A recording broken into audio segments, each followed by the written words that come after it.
Have you ever wondered what separates a hero from a villain? Is it their strength? Is it their power?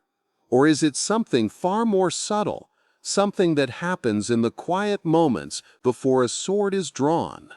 We often think of King David as the man who defeated Goliath, the warrior poet, the man after God's own heart.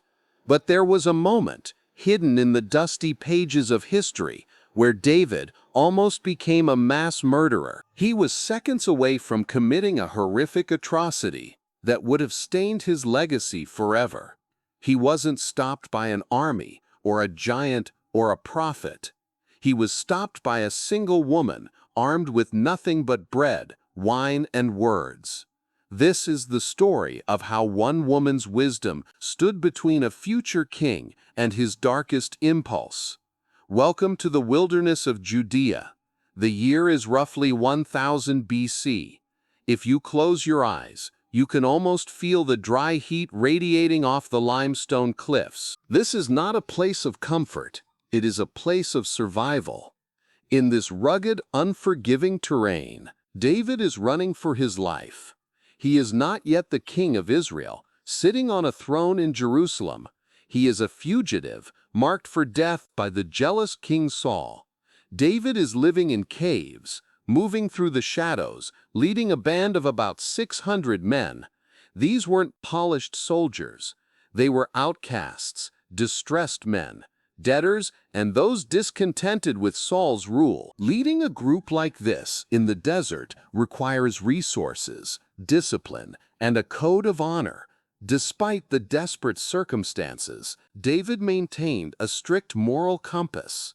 He wasn't a bandit, he was a protector, and that brings us to the other major player in this drama. While David was scraping by in the rocks, a man named Nabal was living like a king in the city of Maon, with business interests in Carmel. To understand this conflict, you have to understand Nabal. The Bible doesn't mince words here. It tells us he was very wealthy, boasting 3,000 sheep and 1,000 goats. But it also tells us about his character. His name, Nabal, literally translates to fool or senseless. It's a heavy label to carry. But as we are about to see, he earned it every single day. He was harsh. He was evil in his dealings, and he was a heavy drinker. But Nabal had a secret weapon, though he likely didn't appreciate her. He was married to a woman named If Nabal was the embodiment of brute foolishness, Abigail was the personification of grace. The scriptures describe her as being of good understanding and beautiful appearance. It is one of those historical pairings that makes you pause and ask, how? How did a woman of such sharp intellect and diplomatic grace end up shackled to a man as surly and dense as Nabal? Perhaps it was an arranged marriage, a business transaction. Regardless of how they met, Abigail was the only thing keeping Nabal's empire from crumbling under the weight of his own arrogance. Now, let's set the scene for the conflict. It was sheep shearing time. In the ancient Near East, this wasn't just a chore, it was a festival. It was the equivalent of a harvest celebration. It was a time of abundance, feasting, and aggressive hospitality. It was the time when wealthy landowners would share their bounty with the poor and with those who had served them. David and his 600 men had been in the area for some time. While they were there, they didn't act like a gang of thugs. They acted like a private security firm. Nabal's shepherds were out in the open wilderness, vulnerable to Philistine raiders, desert thieves, and wild animals. David's men formed a protective wall around them, day and night. They didn't take a single lamb. They didn't demand payment. They simply served. The shepherds themselves later admitted that, as long as David's soldiers were nearby, they were safe. So, when the time of feasting arrived, David made a reasonable assumption. He thought, surely, this wealthy man, whose assets we have protected for months, will show us a little gratitude. David didn't demand a tax. He didn't demand gold. He simply sent 10 young men, messengers of peace, to ask for whatever food Nabal could spare. Listen to the instructions David gave his messengers. He told them to say, "Peace be to you, peace to your house, and peace to all that you have." This was a formal, respectful blessing. He acknowledged Nabal's prosperity and politely mentioned the service his men had rendered. He asked Nabal to give whatever came to his hand to your son David. By calling himself your son, David was lowering himself, showing great deference to Nabal as an elder and a man of status. It was the perfect diplomatic approach. Whatever you think is going to happen next, if you don't know the story, prepare yourself. Because Nabal's reaction is not just rude, it is suicidal. When the messengers arrived and delivered this polite speech, Nabal didn't just say no, he erupted. He looked at these young men and sneered. "Who is David? Who is the son of Jesse?" Now, pause for a second. This was an insult of the highest order. Now, pause for a second. This was an insult of the highest order. He was the giant slayer. He was the king's son-in-law. Nabal knew exactly who David was. By asking, "Who is he?" Nabal was dismissing him as a nobody, but he didn't stop there. He continued, "There are many servants nowadays who break away each one from his master. Do you hear the venom in that?" He was calling David a runaway slave. He was delegitimizing David's struggle against Saul and reducing the future king of Israel to the status of a rebellious servant. Then came the final blow. "Shall I then take my bread, and my water, and my meat that I have killed for my shearers, and give it to men when I do not know where they are from?" Nabal chose greed over gratitude. He chose insults over honor. He sent the young men away empty-handed and humiliated. When the messengers returned to the caves and repeated these words to David, the atmosphere shifted instantly. The polite diplomat vanished. The warrior emerged. David didn't ask for a council meeting. He didn't pray. He didn't write a poem. He uttered a command that chilled the air. "Every man strap on his sword." You can hear the metallic ring of 600 blades being drawn from their sheaths. David was blind with rage. He left 200 men to guard the supplies and marched out with 400 hardened soldiers. His intention was not to demand an apology. It was total annihilation. David's internal monologue is recorded for us, and it is terrifying. David's internal monologue, he said, "Surely in vain I have protected all that this fellow has in the wilderness, so that nothing was missed of all that belongs to him, and he has repaid me evil for good." And then David swore an oath. He swore that by morning light, not a single male belonging to Nabal's household would be left alive.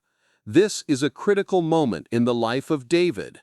We often idolize him, but here we see a man on the brink of a catastrophic moral failure. He was about to slaughter innocent shepherds, servants, and perhaps even children, just to satisfy his wounded pride. He was about to take vengeance into his own hands, forgetting that vengeance belongs to God. If you are enjoying this deep dive into the lives of these complex biblical figures, please take a moment to click the like button. It helps us get these stories out to more people. And if you want to join our community and never miss a journey through history, make sure to hit subscribe and ring that bell. While David and his army of 400 were marching across the hills, a cloud of dust signaling imminent death, chaos broke out back at Nabal's estate. One of the servants, A young man who had likely seen the interaction realized that his master had just signed their death warrants. He didn't go to Nabal. He knew Nabal was too stubborn and drunk to listen. He ran to Abigail. This servant gives us the true testimony of David's men. He told Abigail, "The men were very good to us, and we were not hurt, nor did we miss anything. They were a wall to us both by night and by day."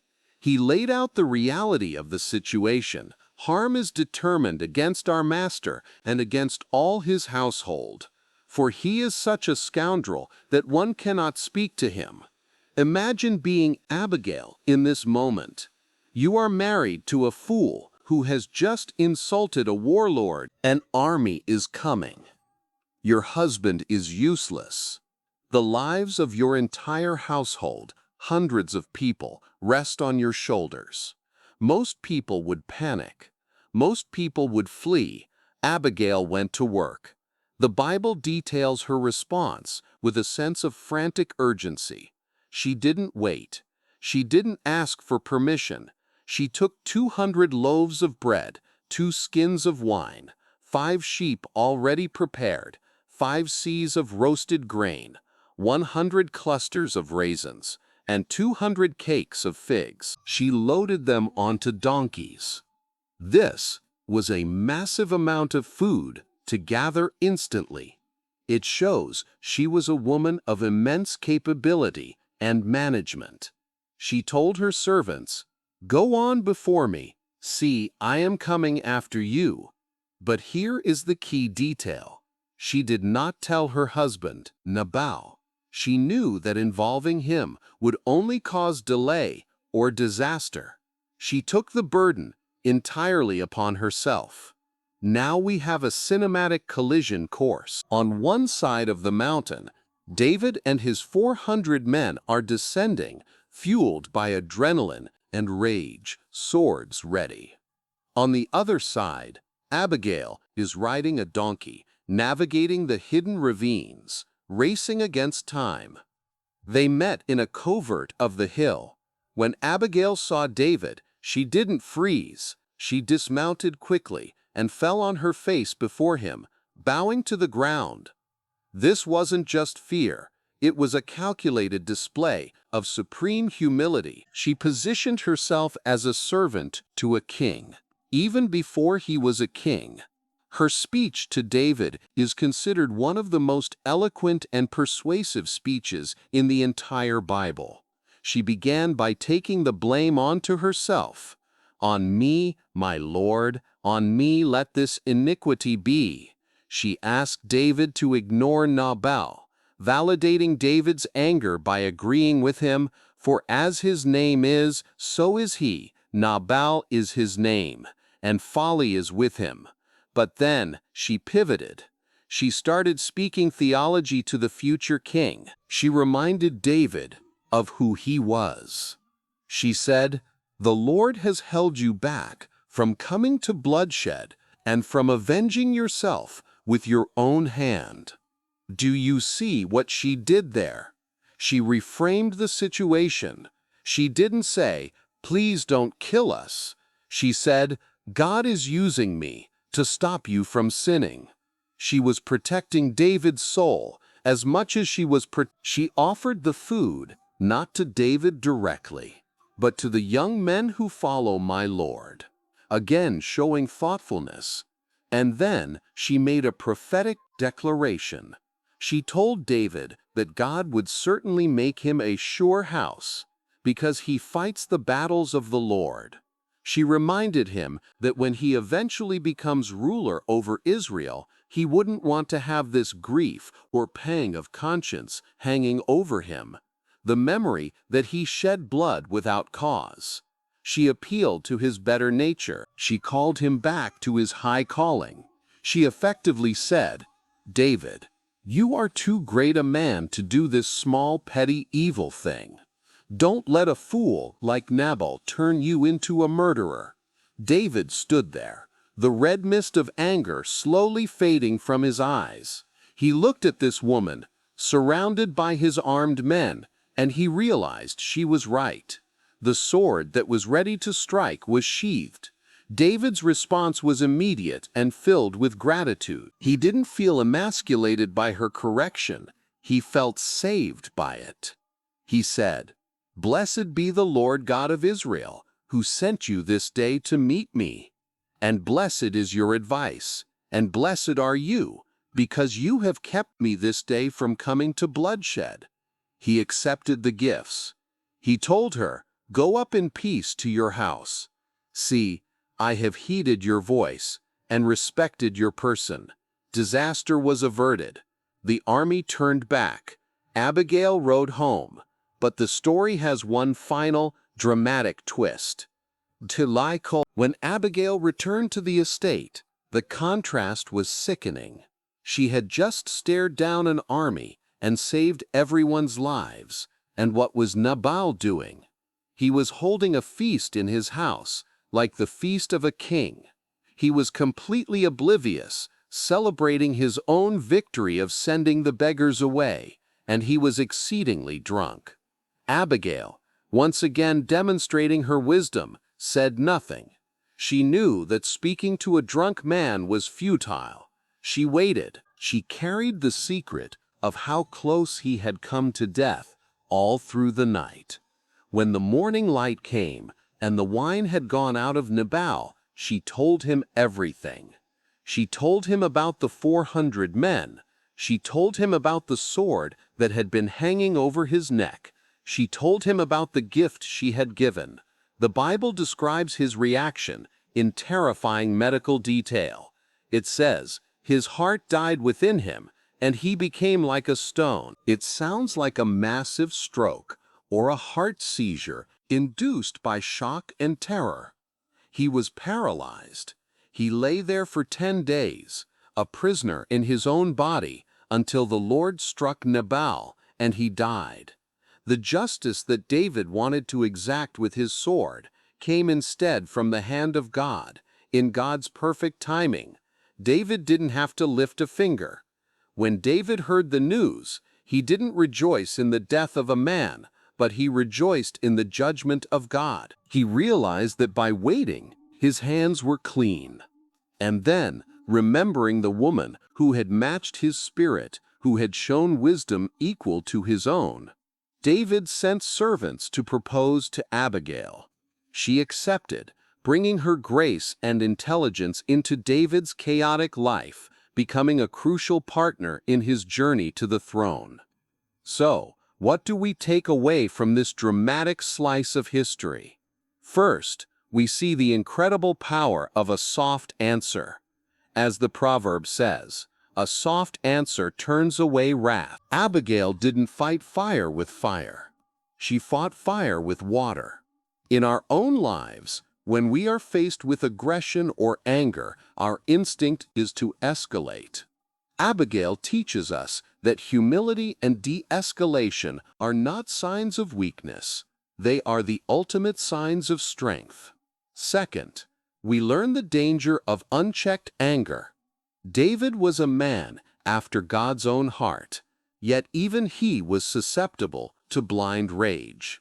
If he had carried out his plan, he would have been no better than Saul. It is a reminder that no matter how righteous we think we are all one bad decision away from ruining our witness.